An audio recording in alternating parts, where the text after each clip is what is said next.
Is this one? Eric, is this mic on? There's a switch on the side of the It's transmitter. best if you hold, if you hold it up there rather than. All right.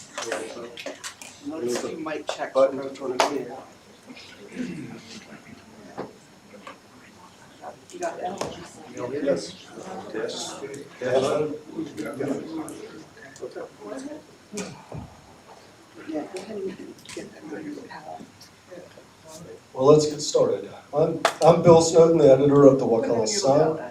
Huh? They're getting their sound in. Okay.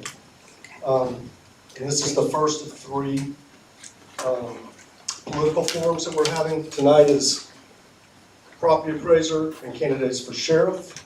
I was going to go over the rules. I've gone over the rules with the candidates all individually, but we're going to start with the candidates are allowed that they introduce themselves. They have 2 minutes to do that. We'll ask questions, then it'll go back and forth between who's first. Those will be 2 minutes. It's something a little different. We're doing, they can do a rebuttal. Just give us some sort of a sign that you want to rebut what your opponent has said, and you will have 1 minute to do a rebuttal, and then the other candidate will have a minute to do a rebuttal as well. And at the end, you can close, and you'll have a 2 minute close. Okay? So let's start with,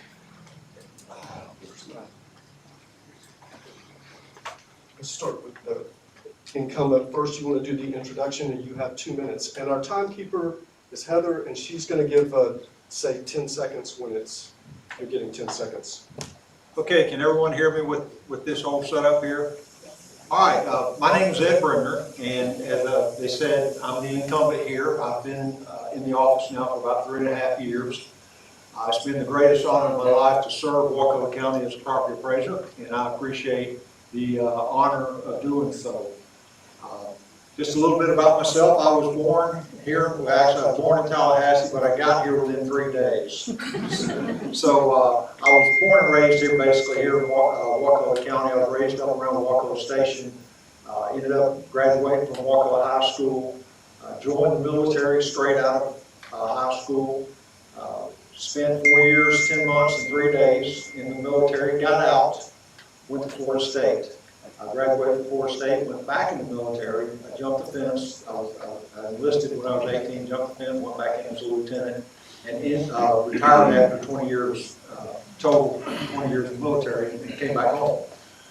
Since I've been home, I've been active in the community. I got a real estate license. Found out I really did not enjoy selling real estate. That was not my calling. And I got an opportunity to become an appraiser, So I've got a state license. I'm a state certified general real estate appraiser. I like to say that I can appraise anything from the outhouse to the White House. And you know, that's a lot of school and a lot of experience to get that. And I did that for several years, and then the opportunity came up to run for property appraiser, and I became a property appraiser here. And I think that's pretty much my life in a thumbnail sketch. Okay. Don. Y'all hear me okay? Yes, sir. I'm Donnie Spartan. I'm the retired Wakulla County property appraiser. Married to the former Rita Tully, my wife, going on 54 years. Born and raised here, but I've lived other places. My father was in the Navy, and we traveled off and on some. I have 47 years plus experience dealing with the properties in Wakulla County. 23 years as a registered surveyor with Edward Brown Associates. I have 3 years as the planning and zoning director of Wakulla County. I have 21 years working in the property appraiser's office, of which a little over 10 years was the property appraiser. I'm a veteran of the Vietnam War, having served with the 199th Flight Infantry Brigade. All 3 of my sons are veterans of the Iraq War, so public service is in our blood. I believe in treating people with dignity and respect. I want people to treat me like I treat them like I want to be treated. I appreciate your support on August 20th. Thank you.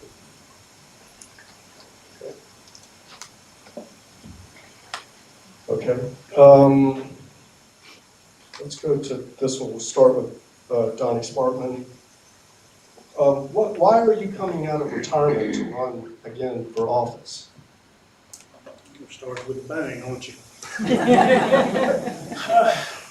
There's 3 or 4 reasons. One, I've never seen in the 20-something years I've had a mistake as large as was made. I've talked to property appraisers around the state, they've never seen that. I agree that anybody can make a mistake, that it takes more than one set of eyes, but the fact that we call it a fat finger mistake and blame the employee, no, it's the property appraiser that's in charge of that office. He takes the blame for it. I've watched probably over 80 years of experience in that office be run off one way or the other. It just bothers me. I put a little over 10 years producing tax rolls in there. We were a model county for small rural counties through the Department of Revenue whenever I was there. Since that time, the last 2 years, there's been 2 letters of advisement for selective appraisal, which in layman's terms is sales chasing. And I'm pretty sure you're going to see another one this year. I don't understand it. It takes more than one set of eyes to look at it, you can catch it. Thank you. Yeah, the question I was going to ask is dealing with that, but if you want to go ahead and respond, the $300 million mistake that led to $2 million shortfall for the county and $1 million shortfall for the school board, the question is going to be how do you prevent that in the future? How did that happen and how do you prevent it? Yeah, I absolutely reject the idea that I do not accept responsibility for that mistake. That absolutely was a mistake that I accept full responsibility for. To my knowledge, an employee was never put on the spot about that mistake. That was a mistake that our office made, and the reason we made it is there was not a process in place to look at every single split of a property.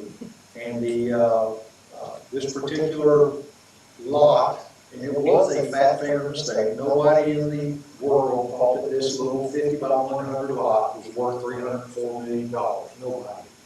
It was worth about $7,500. And somewhere or another that got put in there. Now, I also will say that this was a mistake that did not cost Wakulla County 1 penny. It did not cost the county 1 penny.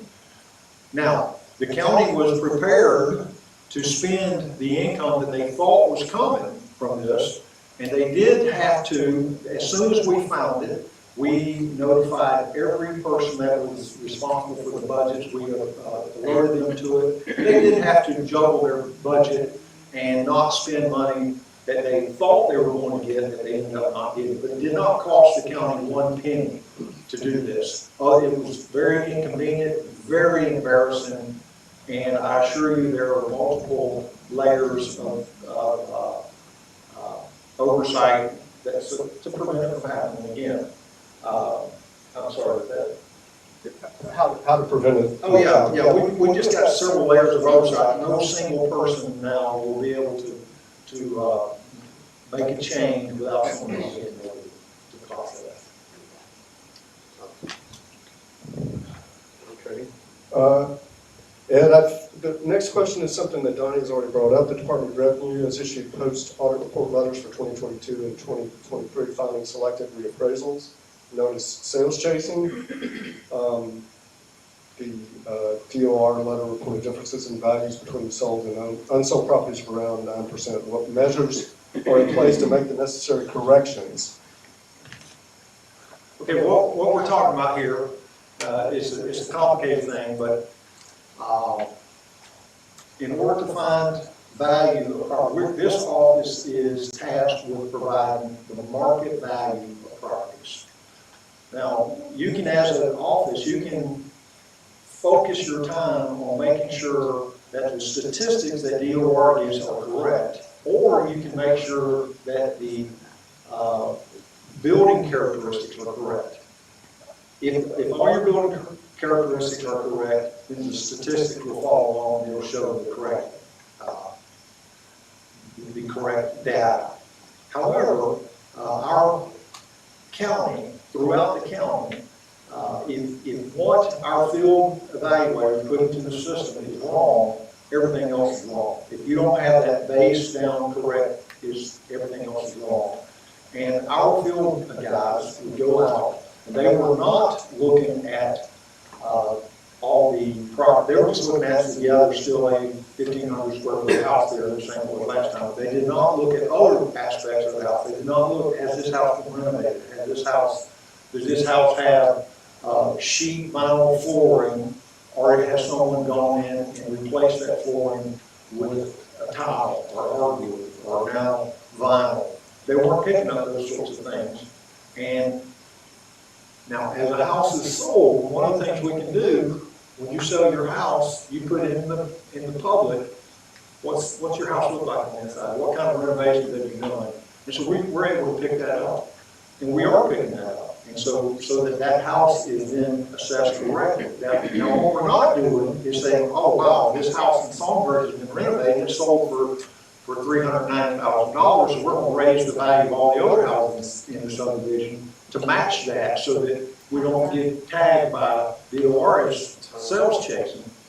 You're out of time. Okay. Donnie, I'd like to speak on that. I don't understand how for, I know 14 years, there was no problem with that, so evidently we were marking the houses like they should have been marked. Why all of a sudden did they become marked wrong and create this problem? That doesn't make sense to me. It's mass appraising, not fee appraising, and you have to look at a group of properties alike. The sales contribute to what a group of properties are worth, and that's what you work at. I don't understand how it can all of a sudden there was that problem starting to happen when it hadn't happened before. If I could rebut that just for a moment. We are mass appraising. However, in mass appraisals, if you have a house that you got some sales that are high, if you just wanted to mass every other house, raise their values to match what the recent sales are, you will be over assessing people because some of those houses still have sheet vinyl. Some of those houses still have problems that aren't, but if you just go in and raise everything, and that is the importance of our field guys going out and looking at each one of these houses, which they must do at least once every 5 years. And they're in the process of doing that now. There's been a lot of additional training given to our field guys so that they know what to look for and the correct questions to ask the homeowners. Tom, you have 1 minute if you want to rebut.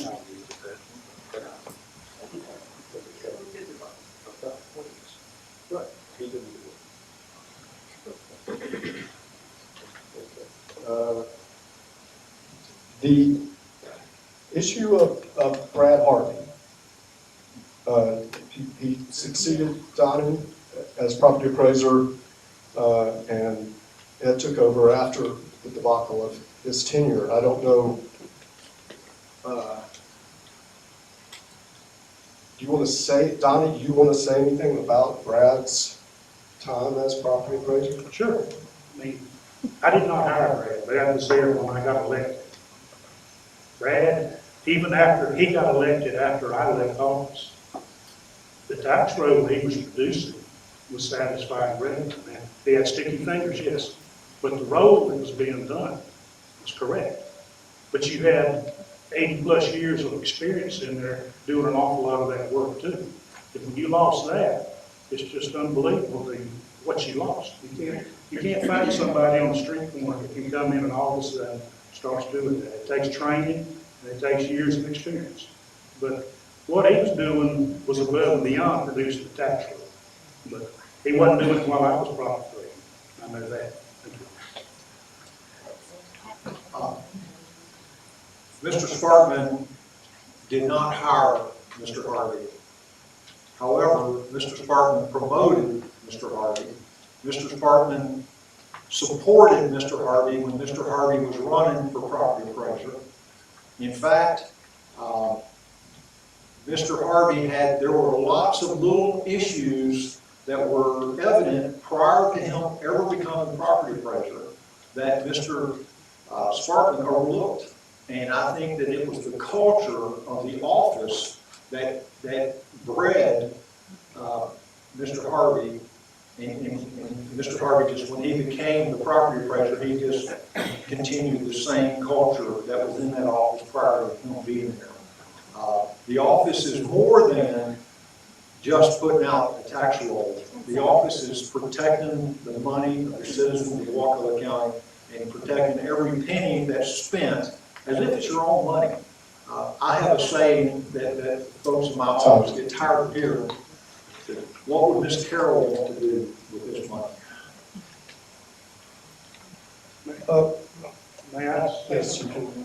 I don't think I promoted Mr. Harvey. Mr. Harvey, I think, had the same position when I got there. He was handling the finances and whatnot. I didn't promote him above that. What he done after I left, he wasn't doing while I was there. Like I said, he still, even though he was taking money, he produced a tax roll like he was supposed to. I mean, it was two different things. Whatever.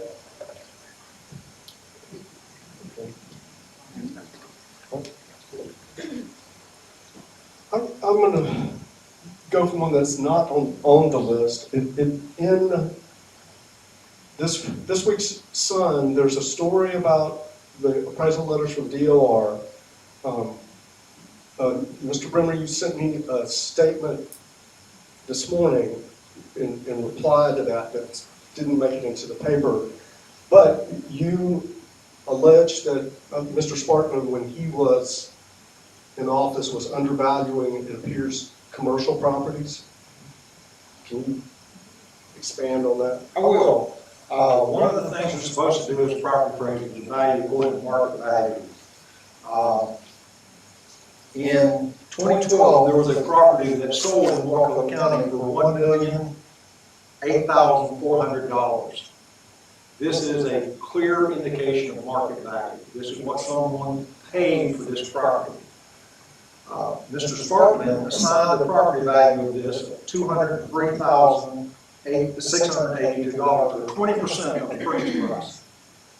Now, you never assign the same price as what it sold for because you reduce by appraisal costs, that sort of thing.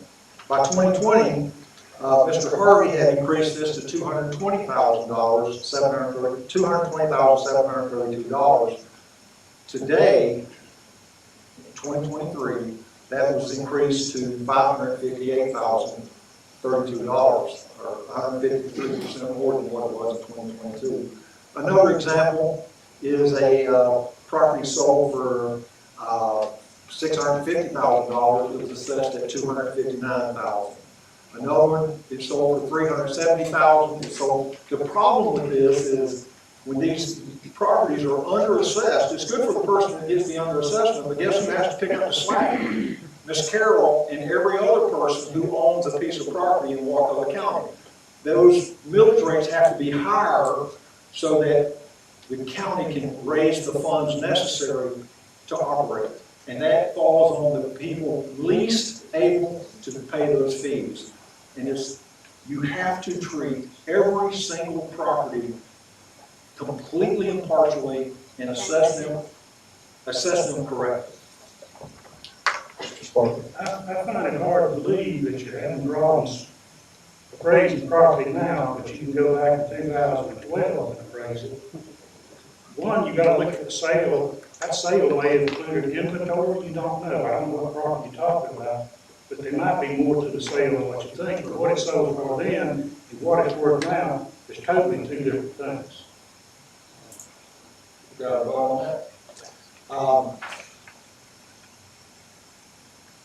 A difference between he and I is in 2023, there was this property that sold for $2,129,700.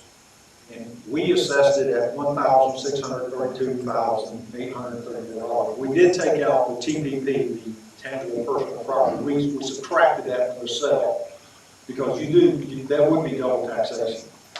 I will say this, when we increased all those assessments in 2023, not a single one of those businesses came to us and said, hey, you're over assessing us. Not a single one did it. They paid the taxes without a single complaint because they knew that they were getting a very, very positive assessment in the past. Mr. Sparkman, you want to rebut that? Okay.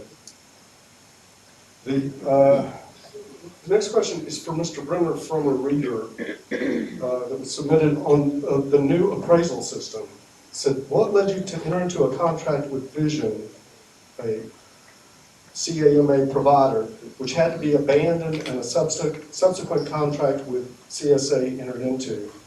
There's two parts to the question. What was the problem with the first system, and what was the additional cost for the second system? The problem with the first system, I wanted our field appraisers to be able to take an iPad and go into the field and do their job on an iPad. That was a hard stop for me. If the system that we bought could not do that, I was not even interested in looking at it. And there's a bunch of reasons. Vision said they could do it. And that in fact, their system was the best system for that. However, when it came time for them to actually come in and convert what was in our system to their system, they couldn't do it. They just couldn't do it.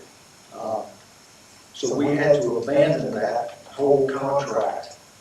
And we went with a new contract, GSA, and when they came in, and it was shocking, within 2 weeks, they had the conversion done, and it was done within 2% accuracy. It was a super deal. They got the system here.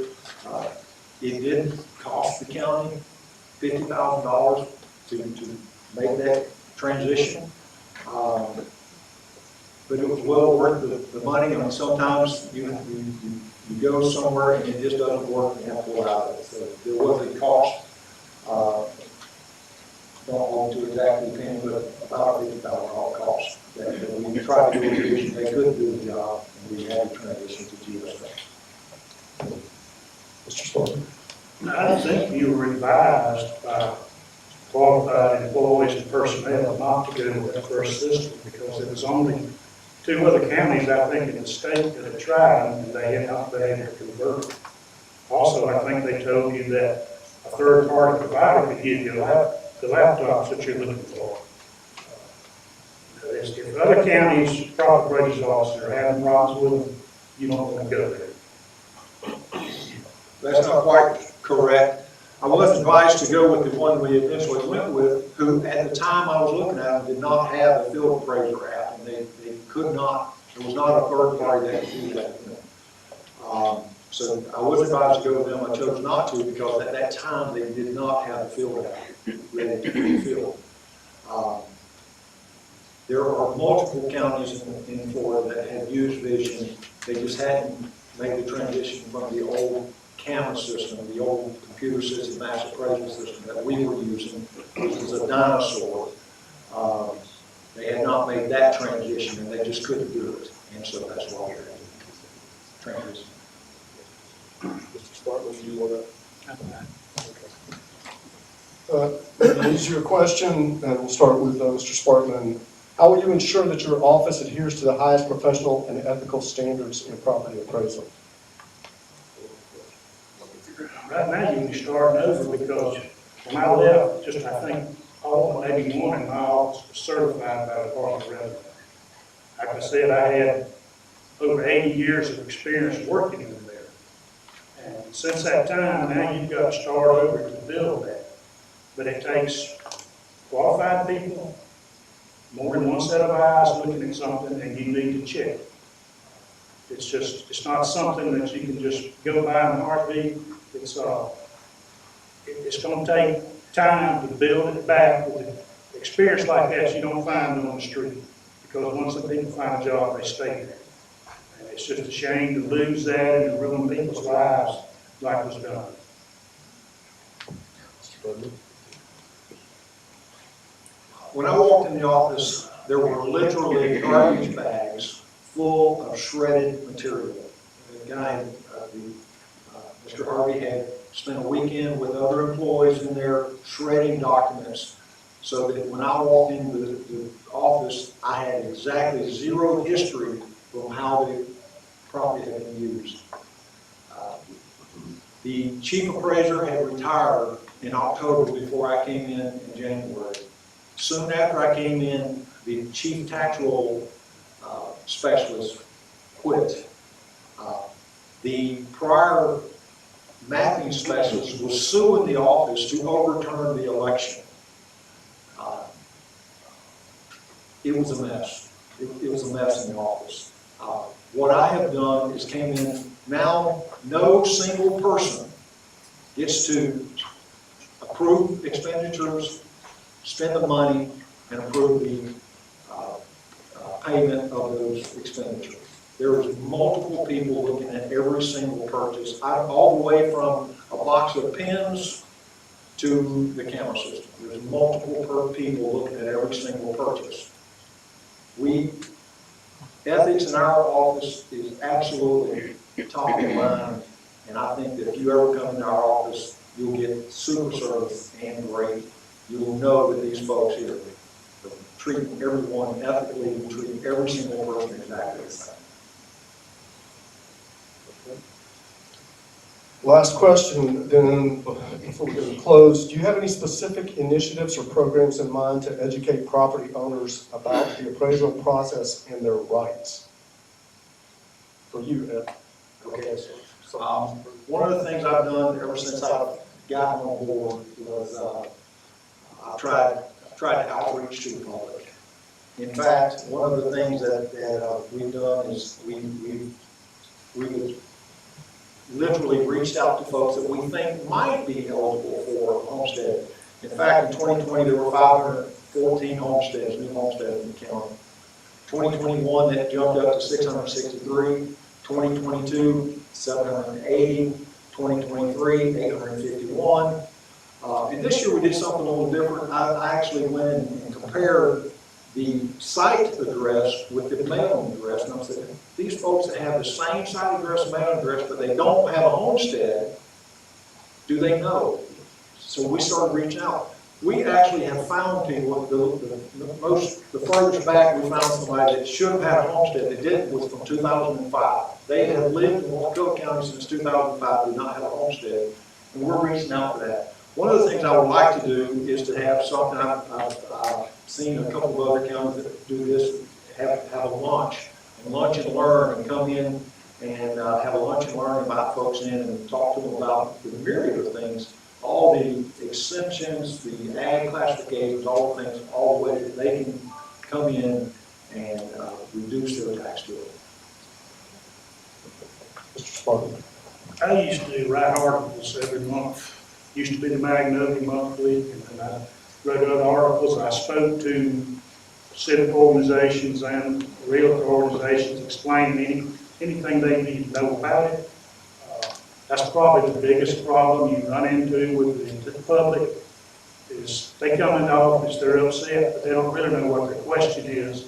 They don't know what the problem is. And you have to, one, you got to be a great listener, because that's the way I've had numerous people, Jay, that just appreciate you listening to them, even though you couldn't do what they wanted. But it's, education's a tough part for the people, but just you continue to keep trying to do that. Okay, and let's move to the close. Mr. Spartan, go first, and then Mr. Brennan. I'll say it again, I've got 47 years experience dealing with properties, 20 plus in the property appraiser's office, of which a little over 10 as property appraiser. We never had a problem. We were a model county for the Department of Revenue for small counties, what we were doing.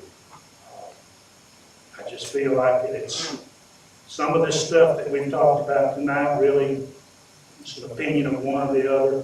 The main thing is try to help the people. You work for the property owners of the county. You don't work for the county commission. You don't work for revenue. Your job is to look at, you're the voice for the property owners. I've always prided myself in doing that. I'm a certified appraiser through the Department of Revenue for mass appraisal. I have the experience, and I appreciate your support. Thank you.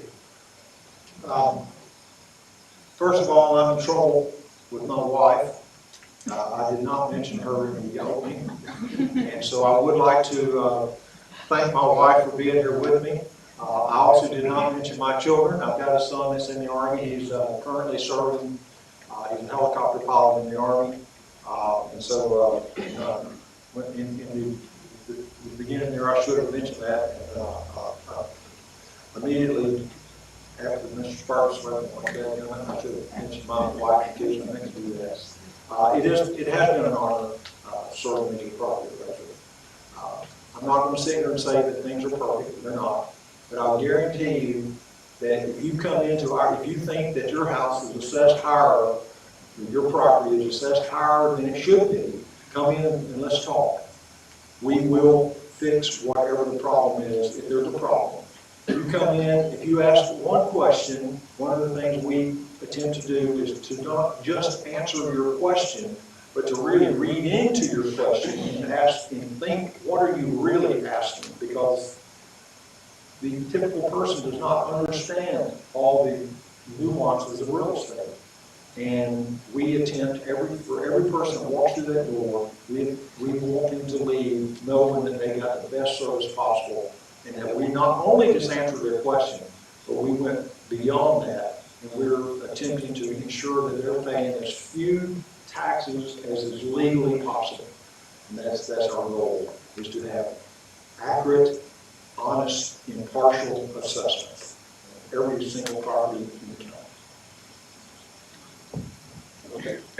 One more thing, this is the first time, and I can never recall, that both property appraisal candidates have a record. Look at the record, compare the record, and make your decision. Mr. Brewer, you want to? I totally agree with that. You have two incumbents to the same office here. You can look at the results of those for both of us and make a decision. And believe me, whatever the decision is, I will live with it. Thank you both for being here this evening. I appreciate both of you. Thank you.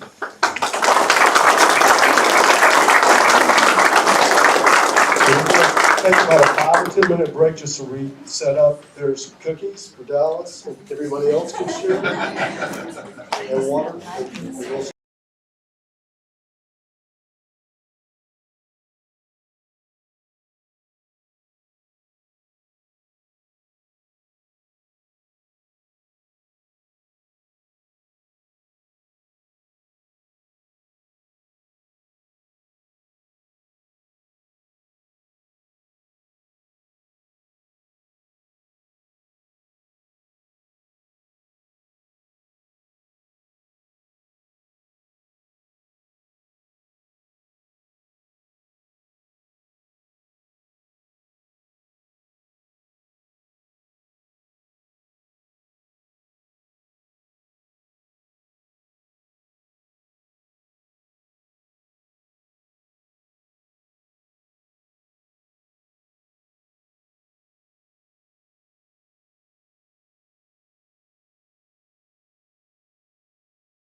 Alright, so you go ahead and choose which side you want that on.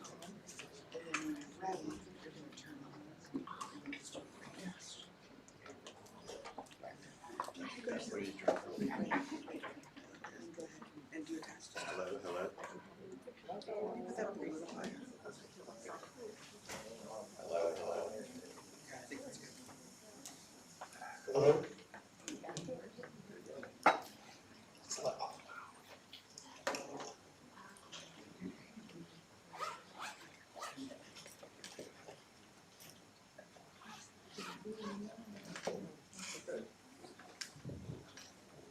Okay, are y'all ready? Perfect, okay. Same rules as previous, it's two minutes to answer the questions, a minute for rebuttal if you rebut, raise, give us a sign. First off, let's start with introductions, and Sheriff Miller, you are incumbent, so you go first. Well, good evening. First of all, I'd like to thank the Wakulla Sun and Bill Snowden for allowing us this opportunity to be here tonight. A little bit about myself. I started at the Wakulla County Sheriff's Office over 30 years ago. I started as a civilian correctional assistant. At that time, that was the bottom of the totem pole at the Sheriff's Office. I was attending Florida State at the time, and so I was working full-time and going to Florida State trying to get my bachelor's degree. As time went on, I stayed at Florida State for about a year or two, working at the Sheriff's Office. As time went on, I joined the Florida Army National Guard. I served 12 years in the National Guard, and I finished my degree in criminology at Florida State on the GI Bill. So I worked full-time and attended Florida State, got my degree, and then later on I went to crossover and corrections and law enforcement at the academy and got certified. I was the honor graduate in both of my classes. Since then, in 2000, I started my career in '93. In 2000, I became the first accreditation manager at the Wakulla County Sheriff's Office. At that time, accreditation was new. Most rural counties in the state of Florida were not accredited, so Wakulla County Sheriff's Office was one of the first rural counties in the state of Florida to be accredited, not only in law enforcement, but also in corrections. So I was the accreditation manager and a big part of that. I'm proud to be a part of that. I was not the sheriff, but I was in charge of that. After that, about 10 years prior to running for sheriff, I was assigned to the major over the jail administration, and I was responsible for over 350 inmates, care, custody, and control of those inmates, and over 75 employees. Those employees. Mr. Reyes? Good evening, everybody, and again, thank you to Bill Snowden and Wakulla Sun for hosting this forum. Thank you all for taking the time to come and listen to us. My name is Armand Reyes. Everybody knows me as Army, and I always say there's only 4 people that call me Armand, so if you have to Google me, it's Armand. The only people that call me Armand were judges, defense attorneys, people I arrested, and my mother. That's when I was in trouble. I was born in Wakulla, Philippines, and in 1970, I came to the United States. My parents came 2 years prior to me. I was raised in Brentwood, Long Island, also known as the gang capital for MS-13, and graduated in 1982. Started college in Vermont at Castleton State University. Did a year there and found that it wasn't my calling at the time. Went active duty, was a medic and an OR tech. Served everywhere from basically North Carolina, Georgia, Texas, Washington, D.C.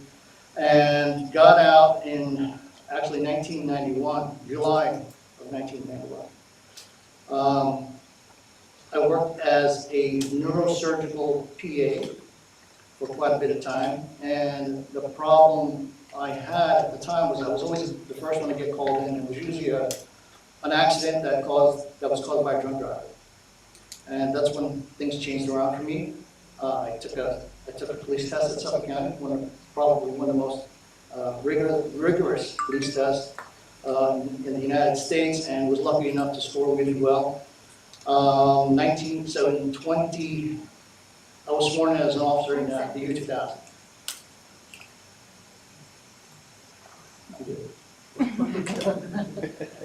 Okay, we'll start with the questions then. Mr. Reyes, the number one topic in questions submitted by readers dealt with comments that you made at the Palaver Tree event about having deputies trained as EMTs.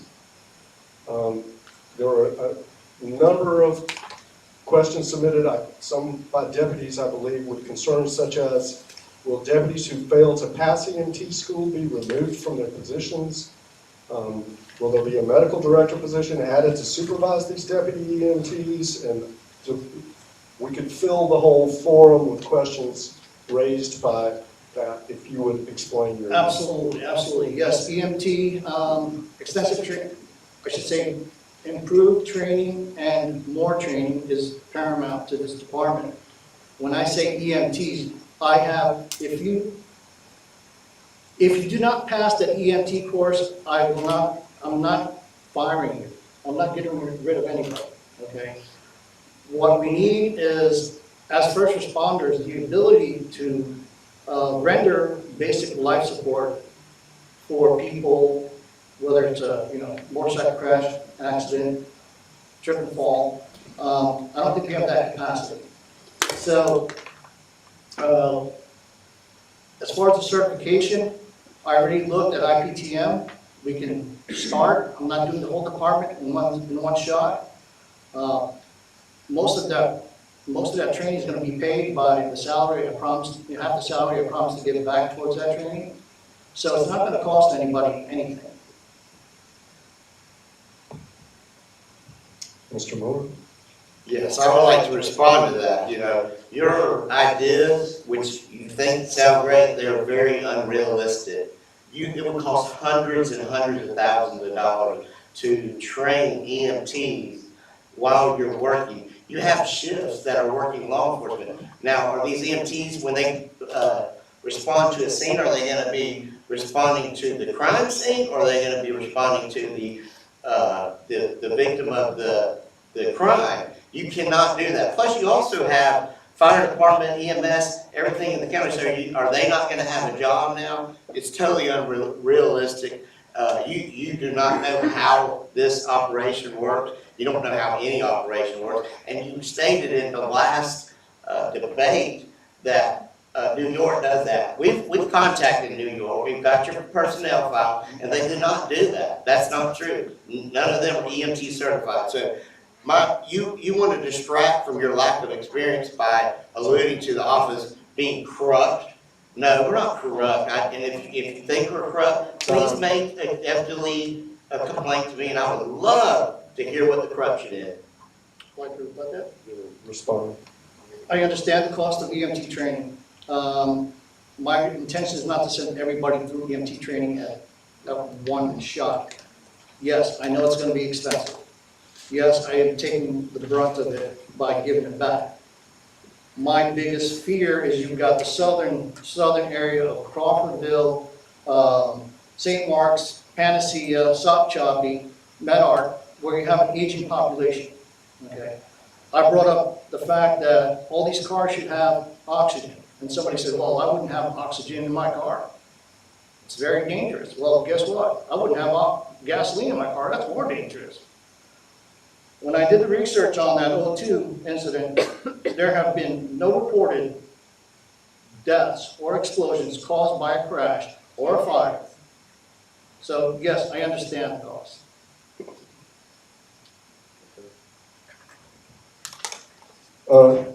Question for Sheriff Miller. During your tenure, there have been some issues with discipline with deputies. One deputy had a Giglio memo written on him, which is where the state attorney has determined that that officer is no longer a reliable witness in court and can't testify. You had another deputy with some problems for stops. How do you address that those issues in an ethical? Oh, that's a great question, and I'm so glad you answered that question, because one of them we are still going through, and he works at the car wash now, and it's actually his friend, but he was lying about being a veteran. He was not a veteran. We tried to charge him with stolen valor, but the statute did not allow us to charge him with that because he didn't get money out of it. But he was telling everyone he was a veteran. He lied on stand. He lied under oath. The judge signed off on it because he was the judge that he lied under oath with. I think Mr. Reyes has got him as a supporter. But yes, we giglioed him. We got rid of him. He's terminated. And on the other guy that you're talking about, he was giglioed and we terminated him too. Mr. Reyes, do you want to? Yes, the fact of the Giglio, and yes, I know who you're talking about. Yeah. He's a friend of mine. I'm gonna have to talk about your friends too, but I won't. As far as the Giglio, and we'll talk about transparency. You talk about transparency all the time. Yes, sir. Okay? You talk about the Citizens Academy. But why do we not talk about what happens when two deputies of yours were basically let go, and I think one is actually in jail right now for inappropriate dealings with a minor?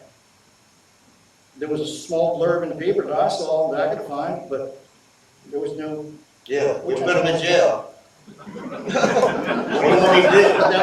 But Sheriff. He's arrested and in jail Sheriff, still. that was under your watch. Hey. He should have been vetted better. When we run, no. You should vet your donors better. Do you know Robert Call, your New York donor? He was arrested. You're one of his co-workers. You didn't know about that?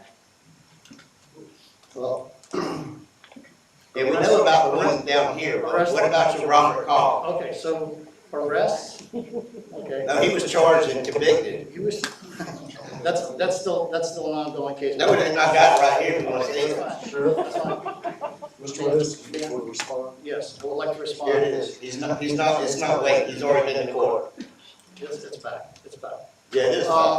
So when he talks about people that have been arrested, I talk about people that have been arrested but have never been charged. There was a little article in the Wakulla Sun, actually it was a big article about me taking money from a certain campaign donor for $50, okay? When I took that donation, it was out of good faith. He was a free man, he was a voter, he was never convicted of a crime. I'm not a judge, I'm not a jury, okay? You, on the other hand, I'm not judging you. no, you are you're being very, very judgmental at this point. No, I'm just letting you know. You're running for the highest office in the county. Let's let Judge and jury. one talk at a time. But you are being judge and jury. You know, I could say some of your campaign contributions are. Yeah. Okay, Tom. Man? Go ahead. I'm not gonna name names.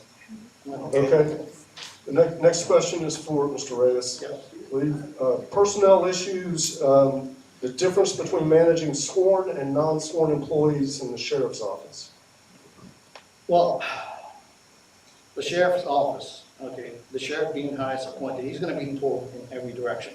And I have to give it to you for your staff that have basically supported him, okay? I don't downplay any of that. I think you have a great staff at this point. Can certain people be diminished as far as what their actual capacity is? I would like to know. As far as civilians, I don't know who actually works for you at this point. I've got ideas, you know, my friend, my cousin, my aunt. But I don't know what your actual personnel records are, how many civilians you have, and how many sworn officers, and how many actual higher ranking administrative staff you have. Well, can I ask you a question? You talked about running for sheriff since 2016. 2018. No, you came to me when I was running in 2016, handed me a card that you were running for sheriff for 2020. That was in 2016. Don't lie. So I'm trying to wonder if you had this much time to prepare to run a sheriff, wouldn't you want to know what our budget is? Wouldn't you want to know how many officers we have, sworn and non-sworn? Wouldn't you want to know what kind of programs we have? You know nothing. How many officers do we have? I don't know, That's- because. And you're running for sheriff? Because you You're said. running for sheriff and you don't know what's our budget? Let's don't talk over each other, we can't. I don't know whose question it was at this point. It was mine. The question is the difference between managing sworn and non-sworn employees. I think that was my question, sir. Yes, that was the question. Yeah. Okay, next is for Mr. Miller.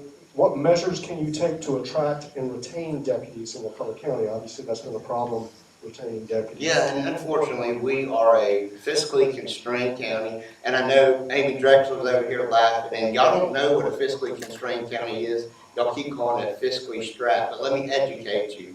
There's 29 out of 67 counties in the state of Florida that are governed by the Florida State Statute 218.67 subsection 1, and what a fiscally constrained county means, Wakulla is one of them, and 28 other counties. They are 1 mil, if the county commission brings up the tax rate to 1 mil, that means a fiscally constrained county brings in less than $5 million to the county. I think y'all need to understand, you're running for sheriff, you would really need to know what a fiscally constrained county is, because that is a big part of Wakulla County. It's not fiscally strapped, it's not something I made up, it's in the Florida statute, it's called fiscally constrained. Google it, since you like to Google everything, Google it. Mr. Reyes, the same question. What measures can you take to attract and retain deputies in Wakulla County? Well, here's a problem. We deal with fiscal constraint, okay? With the last forum, you said we were financial, no, it was on film. Okay, We were cash strapped county, that's fiscally Okay. constrained. here and there. Fiscally constrained. I would like to know, how many deputies do we have, and how many lieutenants, how many captains, and how many majors are you paying? I'd love to know. I think everybody would love to know. Right now, I believe it's a mushroom department. You've got more higher ups than you do. Yeah, Yeah. you can think what you want. You're wrong. I'd like to see it. Okay, next question, Mr. Reyes. Where am I? What specific strategies will you implement to build trust and cooperation between law enforcement and local residents? That's under the heading of community policing. Communities, well, that's a big question. Gaining their trust is gonna be a very paramount again. There are a lot of new residents in Wakulla County, okay? I do real estate. I don't sell in Wakulla County anymore for the most part. Last year, I think the planning and zoning gave 500 new permits for builds. And then this year alone, in the first quarter, I think there's another 700. So we are growing at an alarming rate. And we need the deputies to be able to not just, as corrections would say, do this, do this, do this, do this. We need to be able to actually talk to the public and treat them on, one person at a time, one problem at a time. Okay, Mr. Miller, the same question. The specific strategies to implement to build trust and cooperation between law enforcement and local residents. Well, for the last 7 years since I've been sheriff, we have worked on community policing. When I first took office, we had no relationship with the community. And since I've taken office, I've had my people and my staff, my deputies involved in community policing. If you look, I'm at every event, on every weekend, every night, I'm somewhere, I'm at an event. We are involved in the community. It's community engagement. Community engagement is what keeps us going in Wakulla County. I depend on y'all as citizens to let me know what's going on in your neighborhoods. And that's what's going to keep this Wakulla County safe. And we are continuing to work hard on that. Okay, starting back with Mr. Miller, what is your approach to tackling drug-related problems in our community, particularly the opioids, and there's other drugs as well in the community, but how do you tackle that? Well, it's a problem that we've been working on since I've been in office also. It's in every county in the state of Florida. We have the Florida Sheriff Association that helps us with funding and helping. I started in 2019 the North Star Multi-Jurisdictional Drug Task Force. We started out with 7 sheriffs. I'm the managing sheriff. I created it to get help. I've got 19 other agencies involved now, 13 different sheriffs, and we're actually having a meeting tomorrow here in Wakulla County. So those relations that I've made with different sheriffs and different agencies around the state of Florida and even federal government, we have corrected a lot of it. It's not perfect. It's like I tell people it's like sweeping a sidewalk. We can get it clean, but there's still dirt in the sidewalk. So Wakulla County is no different than any other county, and we are working hard every day to help with the drug problem. You can see on Facebook, we do it all the time. Mr. Reyes? How would I combat that? Yes. Drug addiction? Proactive policing. I've always said proactive policing is very paramount. The problem we have with proactive policing right now is we don't have the deputies, we don't have the manpower. And I would love to actually try to find a way through grants to actually get that manpower, whether it's a deputy that's not working, or I should say off duty at the time, to come in and say, hey, would you like to be able to do some kind of drug enforcement? Okay. I put a blurb on Facebook, DEA certification. It wasn't a brag. Some people looking at it, it wasn't a brag. It was an introductory course that is offered to police officers to help them know what else to look for. Okay. Just to rebut that, what you don't understand is we go through training every week. That little 3 hours a week you got, I've got 200 of them in my back. And so does every deputy that works for me. We go to training every week. That's not. 3 days. I'm sorry, 3 days. I'm sorry, 3 days. And again, it was an introductory course. Yeah, no doubt. Okay. I didn't say I was a pro. No doubt, no doubt. Okay, gentlemen. Mr. Reyes' question.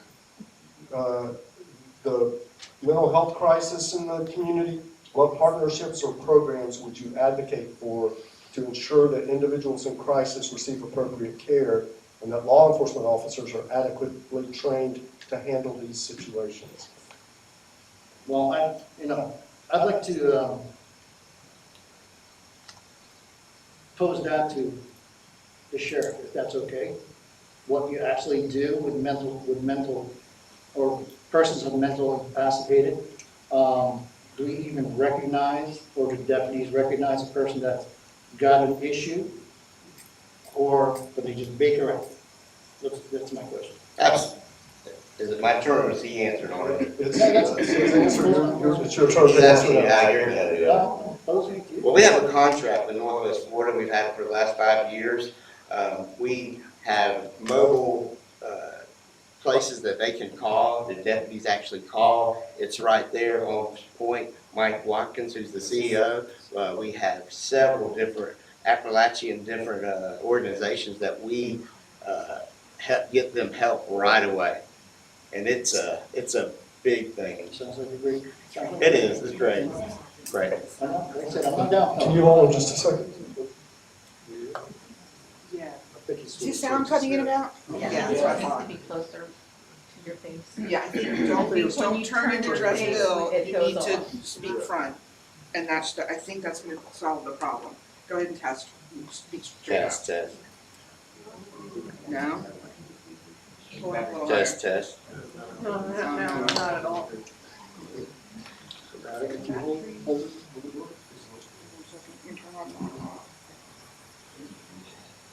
Try it again.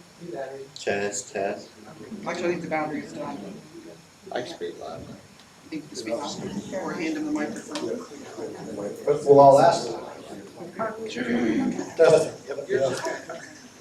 Okay, the next question, youth programs and prevention, what initiatives do you propose to prevent youth involvement in crime and to support positive youth development in Wakulla County?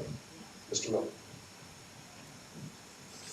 So since I've been sheriff, we have started very, very many community and youth relationships.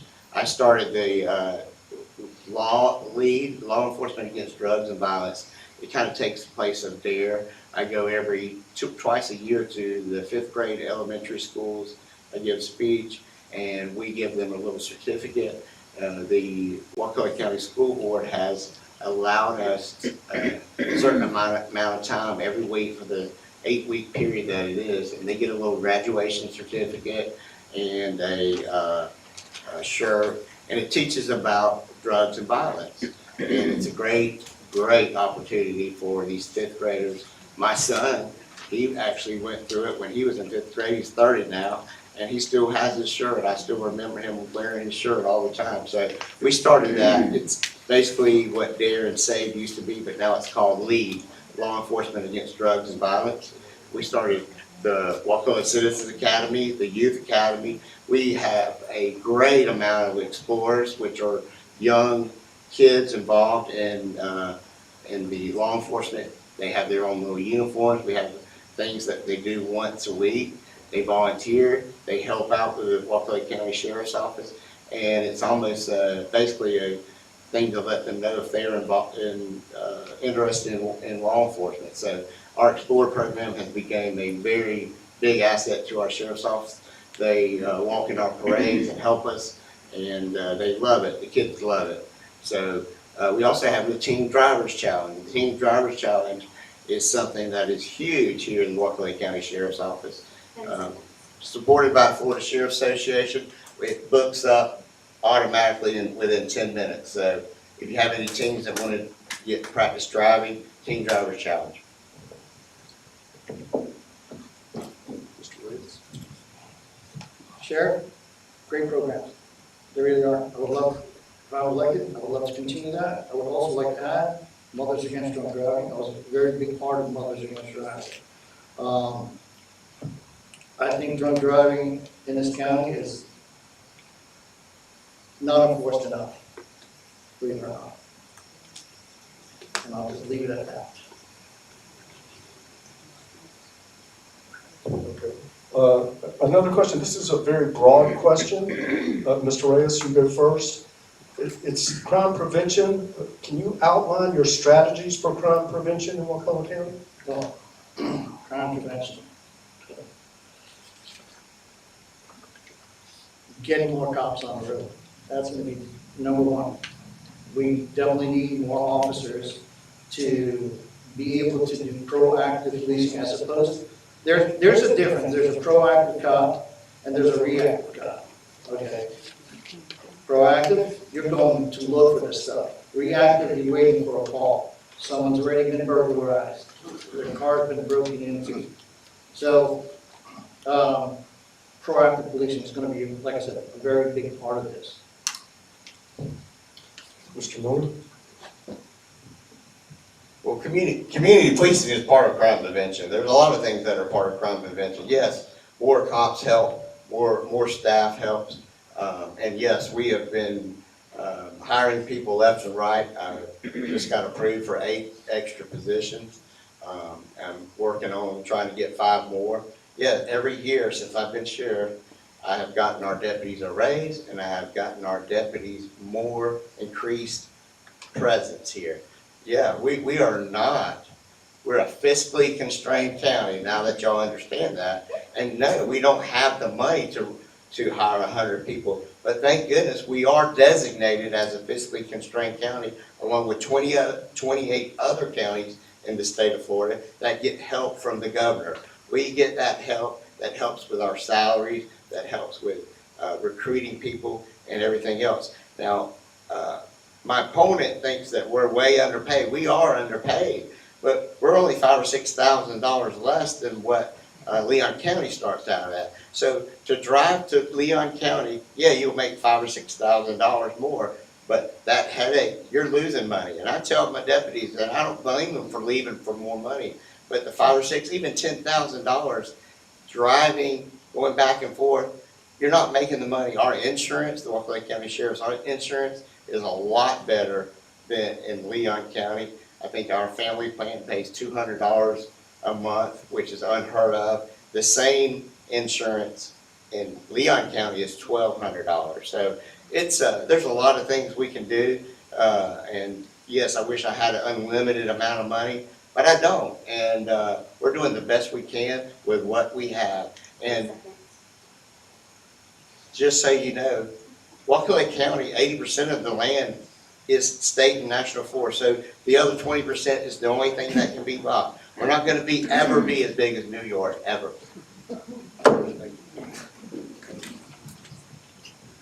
Last question, school safety. What are your plans to ensure the safety and security of students and staff in our local schools? Mr. Miller, you're first. Can you repeat the question? Yes. What are your plans to ensure the safety and security of students and staff in schools? Great question. So since I've been sheriff also, after Marjorie Stoneman Douglas, we had 4 school resource officers assigned to the schools, and they went around, and that was not uncommon for a small rural county in the state of Florida. After Marjorie Stoneman Douglas, we got at least 1 SRO in every school, so now we have 11 or 12, and then we have also guardians there. So every school in Wakulla County is protected with at least 1 deputy and a guardian. So that's the school board actually helped us. We had a great relationship with them. A lot of counties the same size as us and larger had problems getting those positions filled. We had the positions filled in no time, and our schools are much safer because of it. Now, we do have some problems with the way that some of the schools are set up, and we're working with some of the schools because it's a structural problem. It's not a staffing problem. So we've got to work with the school to try to help them design some way to make the school safer. And children need to be safe. They should feel safe, and the staff should feel safe also. Mr. Reyes? I do like the guardian program. I do like the fact that every school has an SRO available. I would like to work with the schools on getting a grant for getting electric passes and keeping the front doors the only way in during school hours, as opposed to somebody being able to get into the back. Again, that's going to be some work in progress. Okay. Close. Mr. Reyes? Again, other than what I told you, there's going to be a lot of pushback from what I've said, especially the training. It's hard to make change. It really is. And you have to look forward to the future. Wakulla is not Wakulla that everybody grew up in. Wakulla's changed in the years I've been here since 2015. You know, I look at some of my audience or some of the audience and they just, dismiss that. It's not. Wakulla is not the same. Wakulla is growing and growing and growing, and it's not just in Wakulla or Leon or Franklin County. We got, again, being a realtor, we've got Kentucky, Louisiana, Alabama, South Carolina, North Carolina, Georgia, and other states coming into this county, okay, because it's affordable and it's still very, very homey. Wakulla is probably one of the only places where you drive down the road and somebody just to wave at you without thinking, who the heck are you? Who the hell are you? So, I hope you take what I've said to heart, and good luck in your choice. Mr. Miller? Once again, thank you, Wakulla Sun and Bill Snowden, for providing us with this opportunity. You're right, Armand. Wakulla County is growing, it's continuing to grow, and we are growing with that, and we will have to continue to grow with it. And that takes more people. That's why every year I ask for more people, so far. Every county commissioner has voted for me since I've been in office. And any budget that I put for the last 7 years to the county commission, they have voted 5-0. And so I've got another budget coming to them with more people. So yes, we're working on that. We're trying our very hardest, but it does not happen overnight. And no, Wakulla County Sheriff's Office cannot afford to hire 20 people at a time. I asked for almost 10 last time. I got 8, then 5. But every year since I've been sheriff, it has been going up. And we're going to continue to grow with Wakulla County. And we're in it. It's not going to grow. It is growing. And what you need to understand, the part that you don't understand is we're doing it now. It's not fixing to happen. It's happening. And so I know you say we need more people, and we do. I'll be the first to tell you. But Wakulla County is growing. It's a great place to live. I love Wakulla County, and I do want what's best for Wakulla County. And I hope that you will humbly think about supporting me again for your sheriff. I promise that I will do my very best to continue to support, and please keep Wakulla safe and vote for Sheriff Miller. Thank you, gentlemen, for being here tonight and answering these questions. Thank the audience as well. Thank y'all for coming out and participating. Thank you, Eric, for running Good to the see you. computers. Thanks to Heather for